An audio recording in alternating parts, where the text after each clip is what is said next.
हाँ, hello students, हमने आपको पिछली क्लास में बताया था कि असर्टिव सेंटेंस को एक्टिव वॉइस से पैसिव वॉइस में कैसे बदला जाता है। असर्टिव सेंटेंस के जितने भी रूल्स थे मैंने एक एक रूल्स करके आपको सिखाया कि कैसे पैसिव वॉइस में बदलें। स्टूडेंट्स, आज मैं आपको सिखाऊंगा इंट्रोगेटिव सेंटेंस को पैसिव वॉइस में कैसे बदलेंगे।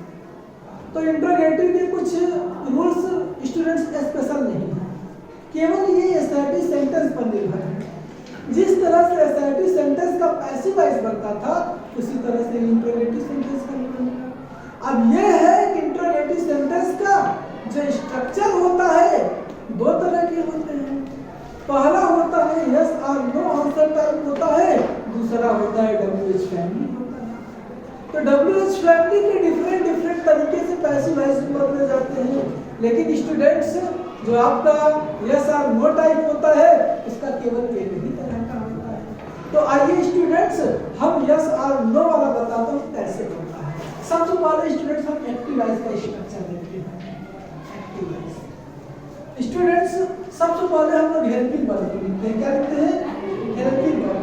उसके बाद स्टूडेंट्स सब्जेक्ट लिखते हैं। उसके बाद स्टूडेंट्स मेन वर्ब। उसके बाद क्या होता है? ऑब्जेक्ट होता है। उसके बाद क्या होता है? ये स्टूडेंट्स कुछ इसका स्ट्रक्चर इस तरह से होता है। अगर स्टूडेंट्स यहाँ से हेल्पिंग वर्ब हटा दे तो एक आपका असर्टिव बन जाता है। अब इसे स्टूडेंट्स अगर पैसिव वॉइस में बदलना है, इसमें बदलना है पैसिव वॉइस में। पैसिव वॉइस में भी स्टूडेंट्स स्ट्रक्चर सेम होता है। यहाँ पर जो हेल्पिंग वर्ब है हम यहाँ पैसिव वॉइस की हेल्पिंग वर्ब लिखेंगे। इसकी लिखेंगे यहाँ पे एक्टिव वॉइस में लिखी जाती है, पैसिव वॉइस में पैसिव वॉइस। ये ऑब्जेक्ट स्टूडेंट्स हम यहाँ पे निकालते हैं, कोई दिक्कत स्टूडेंट्स? अब उसके बाद हम क्या करते हैं? मेन वर्ब की थर्ड फॉर्म लगाते हैं, आपको ये मालूम है स्टूडेंट्स। उसके बाद क्या करते हैं? एजेंट के रूप में क्या क्या आ सकता है मैंने आपको दिखाया।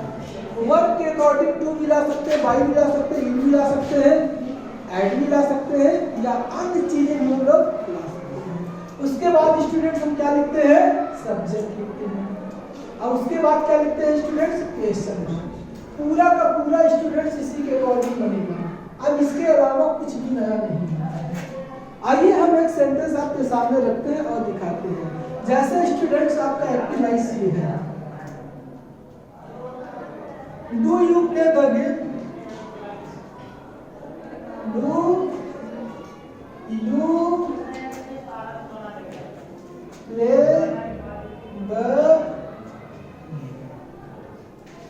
ये स्टूडेंट्स आपका एक्टिव वॉइस है। अब जरा सा अगर हम हटा देते हैं तो असर्टिव बन जाएगा। अब इसको अगर स्टूडेंट्स हम पैसिव वॉइस में बदलें, किसमें बदलें? इसको अगर हम पैसिव वॉइस में बदलें, देखिएगा पैसिव वॉइस में बदलने का नियम। आप देखेंगे स्टूडेंट्स अगर पैसिव वॉइस में बदलते हैं तो ये सब्जेक्ट है, ये मेन वर्ब है और ये ऑब्जेक्ट है, यहाँ एक्टिव वॉइस की हेल्पिंग वर्ब है। अब स्टूडेंट जब गेम हम यहाँ पर ला के रखेंगे ये कहीं ना कहीं सिंगल है और ये प्रेजेंट डेफिनिट टेंस होने के कारण इसके साथ में स्टूडेंट्स इज का प्रयोग होगा। तो हम भी पहले क्या कर देंगे? सेंटेंस के आरंभ में लगा देंगे। अब मेन वर्ब की थर्ड फॉर्म क्या हो जाएगा स्टूडेंट्स? प्लेड हो जाएगा, ठीक, बाई हो जाएगा, बाई हो जाएगा। यू का ऑब्जेक्ट क्या होता है स्टूडेंट्स? यू का ऑब्जेक्ट है। बस आपने देखा स्टूडेंट्स सेम एक्टिव वॉइस की तरह पैसिव वॉइस। आप असर्टिव अगर सीखे हैं तो आपको इंट्रोगेटिव केवल आप चुटकियों में सीख सकते हैं। Is the game played by, ये स्टूडेंट्स इसका पैसिव वॉइस है। कुछ और स्टूडेंट्स मैं आपको दिखाता हूँ कैसे होगा, देखिएगा स्टूडेंट्स, बड़ा ही आसान, बिल्कुल कठिन नहीं। जैसे दे दिया जाए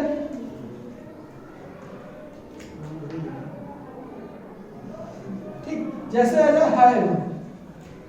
have they stolen my watch, my. ये देखिए, ये देखेंगे कि स्टूडेंट्स हमारा कौन सा से हमारा इंट्रोगेटिव सेंटेंस है। अब इस इंट्रोगेटिव सेंटेंस को बच्चों अगर हम पैसिव वॉइस में बदलेंगे देखिएगा कुछ इसका इस तरह से हो जाएगा स्टूडेंट्स। क्या हो जाएगा देखिएगा बड़े ध्यान से। अब क्या होगा? ये प्रेजेंट परफेक्ट टेंस है। द माई वॉच को हम यहाँ पर लाएंगे, यहाँ पर क्या हो जाएगा स्टूडेंट्स? हैज हो जाएगा, हैज माई वॉच हो जाएगा। Has my watch. अब हैज जब होता है तो हमने बताया था स्टूडेंट्स बिल लगा देना चाहिए। स्टोलन ऑलरेडी थर्ड फॉर्म में, हमने थर्ड फॉर्म इसको बदलने की कोई जरूरत नहीं है, क्योंकि प्रेजेंट परफेक्ट, पास्ट परफेक्ट और फ्यूचर परफेक्ट में जो क्रिया मिलती है ऑलरेडी थर्ड फॉर्म मानना होता है। अब क्या करेंगे, बाई मुझे उम्मीद है कि स्टूडेंट्स केवल आप इन दो सेंटेंस के माध्यम से इंट्रोगेटिव सेंटेंस का पैसिव वॉइस में बड़ी आसानी से बदल सकते हैं। हम आपको WH फैमिली टाइप वाले को नेक्स्ट डे इसी टाइम पर आपसे मिलेंगे।